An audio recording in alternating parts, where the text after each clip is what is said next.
Salut tout le monde. Donc comme vous pouvez le voir, les citronniers ont souffert, hein. L'autre aussi d'ailleurs, ici. On peut apercevoir des branches qui ont noirci. Donc l'objectif, ça va être d'essayer de le sauver. L'année dernière, on l'avait rentré à l'intérieur et il avait un peu souffert. Ils n'aiment pas l'intérieur. L'idéal, c'est une serre. Je n'ai pas de serre. Je me suis dit, cette année, il reste dehors. Et là, le résultat est quand même assez catastrophique. Donc l'idée, ça va être de tout faire pour les sauver. Donc on suivra ça au fil du temps. Là, c'est le mandarinier que j'ai commencé à tailler. J'ai enlevé tous les déchets. Enfin, les déchets, c'est pas des déchets, mais tout ce qui était grossier à ce niveau-là, que j'ai mis ici dans la brouette. Et puis la terre un peu plus fine, je l'ai mis de côté pour la conserver.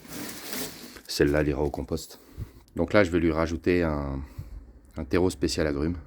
Mais avant ça, je vais continuer à enlever de la terre pour essayer d'atteindre un maximum les racines. Faire un renouvellement. Alors ça fait à peu près 2-3 semaines hein, qu'ils ont gelé, qu'ils sont dans cet état. Celui-là, par exemple, j'ai enlevé les citrons. Il y en a qui sont tombés tout seuls, mais bon, on peut voir qu'on a aussi des branches qui sont noires. Donc voilà, je vais couper tout ça. Et puis je vais enrichir la terre. Un petit peu comme ce que je suis en train de faire avec le mandarinier qui est devenu, qui est devenu petit, mais bon. Alors j'ai lu à droite à gauche que les tailles se font plutôt entre mars-avril, à partir de mars-avril. Moi je taille, on est le 9 janvier, le 8 janvier. Bon voilà, moi je le fais maintenant, je préfère ne pas attendre.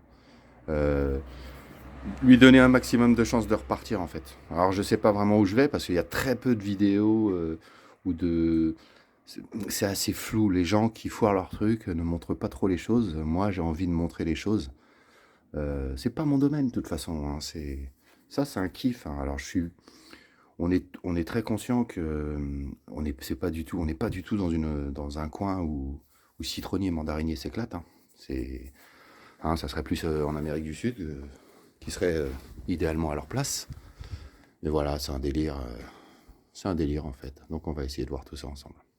Bon, voilà ce que ça donne pour le citron vert. Donc ici, je commence à atteindre les racines, donc j'arrête. Hein, c'est pas la peine d'insister.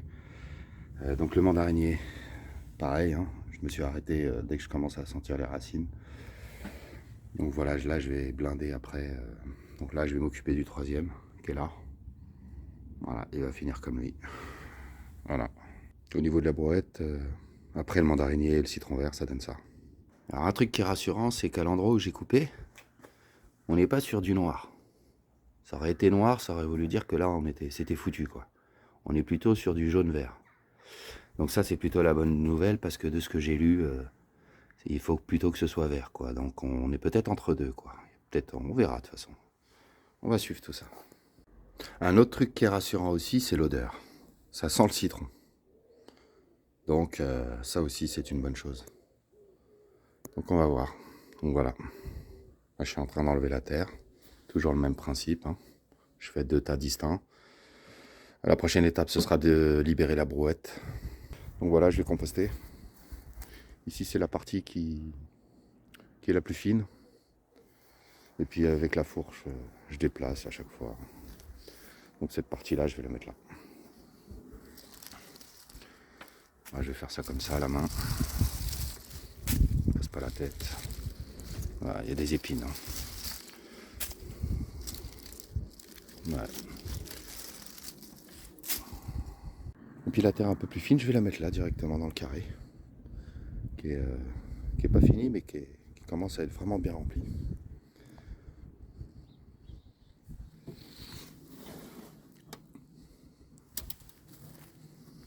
Voilà, on va étaler un peu.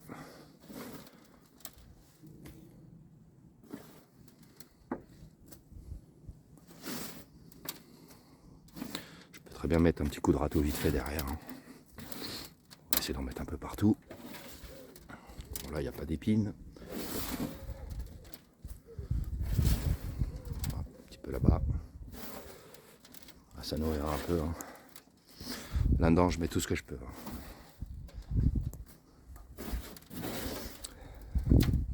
Les 3 bacs serviront que à des légumes racines. Donc, il leur faut un sol souple. Pas d'argile. Bon, et puis le reste, je vais basculer la brouette. Voilà ce que je vais utiliser pour rajouter ce que j'ai enlevé. Donc voilà, je vais mettre ça autour. Bon voilà, on a rajouté la terre. Enfin le terreau, hein, spécial agrumes. Donc voilà, je vais replacer les pots dehors, après les avoir paillés. Alors bien évidemment, je vais vérifier la température. Donc on est à 5 degrés, c'est bien. Apparemment, ils ne supportent pas des moins 7, moins 8. Moi, j'avais lu des moins 12. Mais c'est pareil, toujours le même problème. C'est moins 12 température réelle ou le ressenti à moins 18, moins 20. S'ils sont comme nous, bon, je les ai replacés. Il va falloir que j'arrose avant. Ensuite, je vais mettre la paille. Et puis voilà. Bon ben voilà, arrosé et paillé. On va voir au fil du temps ce que ça va donner. Là, pour cette année, on va essayer de se mettre à la pomme de terre. Donc, on est en train de faire germer les patates à la fenêtre de cuisine. On a commandé aussi plusieurs sachets de graines Bomo. On prépare aussi le potager pour cette année. Ici, c'est la liste de tout ce qu'on va faire. Avec la date des semis, si c'est en intérieur ou en direct dehors, etc. Avec les espacements, c'est les espacements définitifs qu'on a mis. Ici, c'est le coin où on plante les tomates, l'angle, qui fait l'angle, le long du mur. Ici, c'est la partie tunnel, que je vais sûrement remettre fin février, début mars. Et là, on a les 3 carrés potagers. Et donc, on a mis un petit peu tout ce qu'on allait faire avec les distances, le nombre de rangs, etc. quoi, pour essayer d'y voir clair sur papier avant d'y voir clair sur place. Pour finir, à l'aide du calendrier 2023, on a choisi les dates. C'est que des samedis, en fait. Comme ça, on a le dimanche au cas où, si on ne peut pas faire le samedi. Mais avec tout ce qu'on va commencer à faire, en fait, et avec des quantités. Voilà. Donc, on va faire ça comme ça. Par rapport aux erreurs que j'ai fait l'année dernière. Là, on est à la mi-janvier. Le tunnel n'est pas encore fini. Donc, j'essaye de mettre tout ce que je peux mettre à l'intérieur. Là, pareil, à la mi-janvier, le carré n'est toujours pas terminé. Par contre, l'épaisseur commence à être vraiment pas mal. Donc, ça va aller vite après pour mettre les pierres. Ici, le niveau, je le trouve trop bas. Donc, il va falloir ajouter de la terre. Et là, le niveau est parfait. Au niveau du poêle à bois, j'ai 2 pièces qui sont en train de lâcher. Une, gentiment, c'est la grille qui porte les bûches. Par contre, une plus sérieusement, c'est cette pièce-là, apparemment en 2 parties. Donc c'est au niveau du milieu en fait que c'est en train de lâcher. L'année dernière, ça s'était fissuré. J'avais acheté une pâte spéciale poêle à bois supportant des grosses températures. Donc j'avais fait un joint et cette année, une autre partie plus basse est en train de percer en fait. Donc j'ai un petit trou et plutôt que de réparer, je préfère changer. Donc j'ai appelé Godin, j'ai discuté avec eux, notamment la partie démontage pour savoir un petit peu comment ça se passait. Et j'attends un devis pour ces 2 pièces-là. Quelques achats ce mois-ci avec 4 piquets de 1,20 m, des piquets de 90 et puis un piquet à tomate. On en avait 12. On part sur 13 pieds, donc il nous en manquait un. 3 sacs de terreau universel pour réempoter, puis un grillage d'1 mètre de haut. Ça va servir normalement pour les petits pois. J'ai tenté assez tôt des semis de salade. Donc ça a filé, manque de lumière essentiellement. En hiver, moi je pars le matin, je pensais pas forcément à le sortir, ma femme non plus, donc ça a foiré. Par contre, ça nous a permis de tester le scotch sur les bâtons. Et ça marche plutôt bien en fait, ça n'efface pas le nom. Voilà, donc après avec le temps, on laisse en fait parce que on arrose de temps en temps, on essaie de voir si le bâton il boit l'eau et que ça effacerait de l'intérieur. Ça n'a pas l'air d'être le cas pour le moment. Donc à la fin janvier, d'autres achats aussi. Donc un arrosoir, on va dire de précision, en petite quantité. C'est quoi? C'est 1 litre ou 2. Ça va nous permettre par exemple, une fois qu'on aura mis les semis en pleine terre de tomates, de ne pas arroser les feuilles, parce que l'année dernière c'était assez compliqué en fait. 2 outils un peu plus sérieux pour remplacer les anciens que j'avais. Alors ça je l'avais pas. Ça va être c'est une espèce de petite pelle. J'en vois l'utilité. Et puis une passoire à la con bas de gamme. Voilà. Ça c'est pour tamiser, pour recouvrir les graines quand on fera les semis. Donc la tronçonneuse, je vous l'ai montré en photo dans l'onglet communauté. C'est un cadeau qu'on m'a offert. Je ne m'attendais pas du tout à un truc pareil. Et mon pote, quand il m'a offert ça, je lui ai dit, bah, pourquoi tu m'as pas pris une électrique? Et il m'a dit, moi j'en ai une électrique et toi, pour ce que tu fais, ça n'ira pas. Donc, super cadeau, hein. Et ça m'oblige à avoir des choses que je n'avais pas avant. Donc, il va falloir que je stocke un petit peu de carburant. Donc, il ne sera jamais rempli, hein. Je ne vais pas m'amuser à stocker la totalité de ça. Mélange huile, essence, hein. C'est un moteur de temps. Donc, un petit bec, je vais voir un petit peu. Ça m'a été livré avec l'outil qui va bien, la tronçonneuse là. Et j'ai deux bouteilles comme ça d'huile. Voilà. Donc les citronniers et le mandarinier sont à l'intérieur, devant une fenêtre, hein.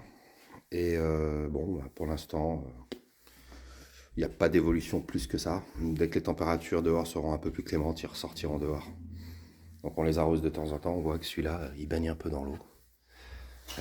Celui-là aussi d'ailleurs. Je me demande si je ne vais même pas vider le bac du fond en fait. Hein, à mon avis, oui, c'est ce que je vais faire en fait. Au niveau du bois de chauffage, il nous reste vraiment quasiment sur toute la longueur le dernier rang. Donc on va sûrement attaquer celui-là. Il va falloir que je sélectionne un peu les morceaux parce qu'il y a des morceaux qui ne sont pas tout à fait secs. Et il y en a qui le sont peut-être un peu plus. Donc à voir. Au niveau du bois d'allumage, on a terminé tout ce qui était ici. Donc la partie qui était en bas, je l'ai remontée en haut. Et la partie qui était là, je l'ai mis en bas. Donc là, si on regarde, en fait, ça a quasiment rempli la partie du bas. Il me reste une légère rangée à mettre. En fait, ce que je suis en train de constater, c'est que sur un hiver, si je remplis les 2 étagères qui sont là, je tiens l'hiver. Par contre, au niveau du bois baguette, les baguettes, il n'y a plus rien déjà.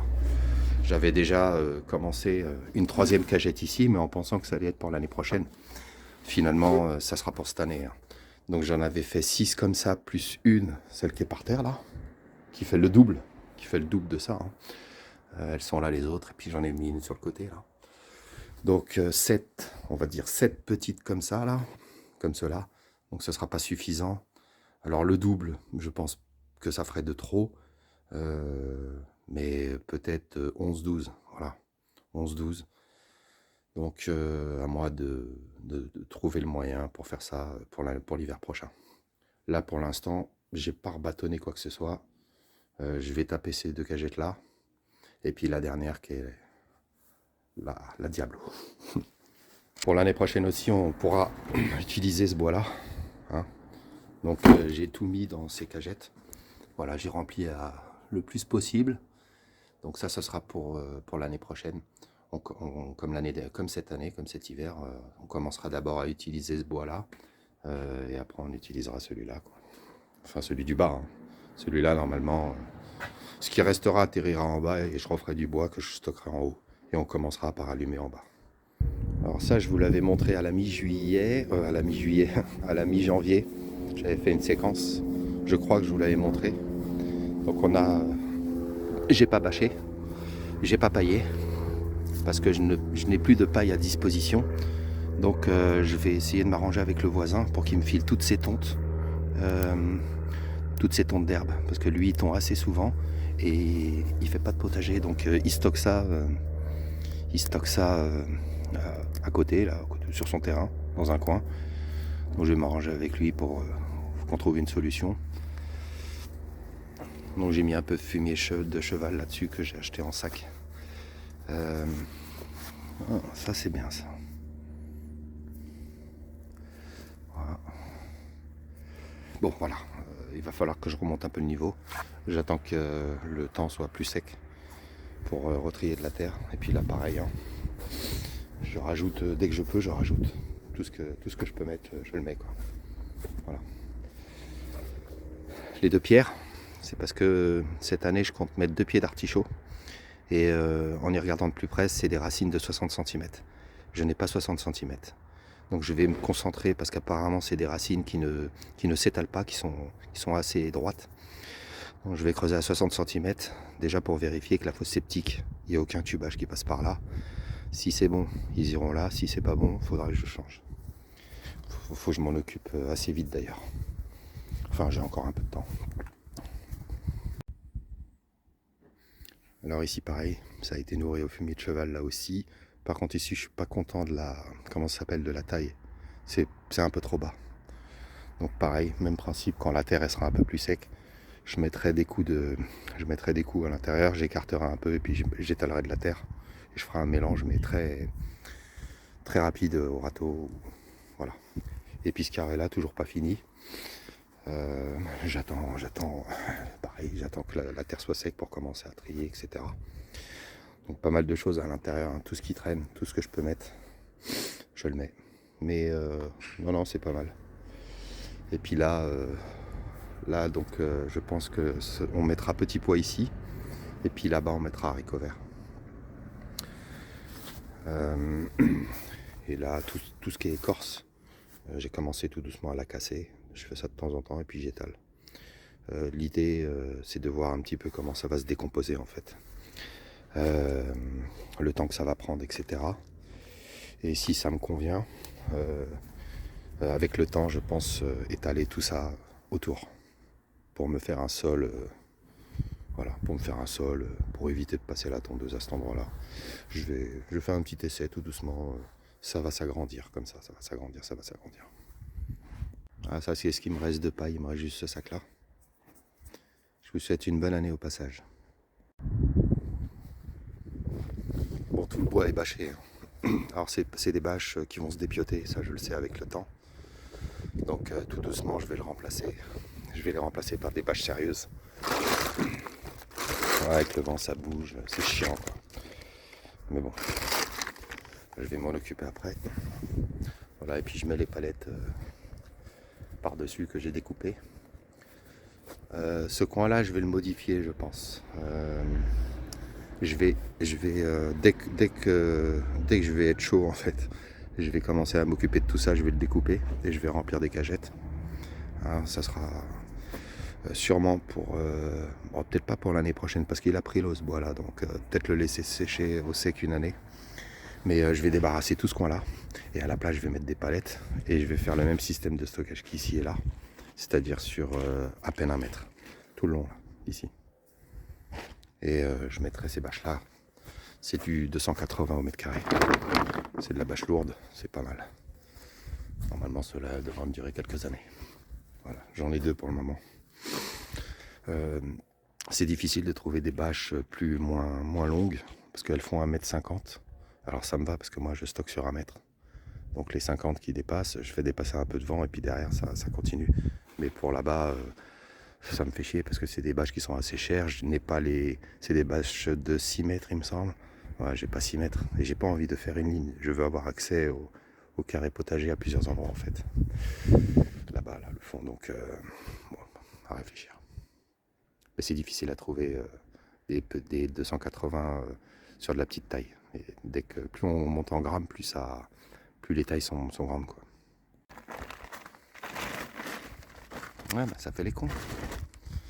À plus tard les amis.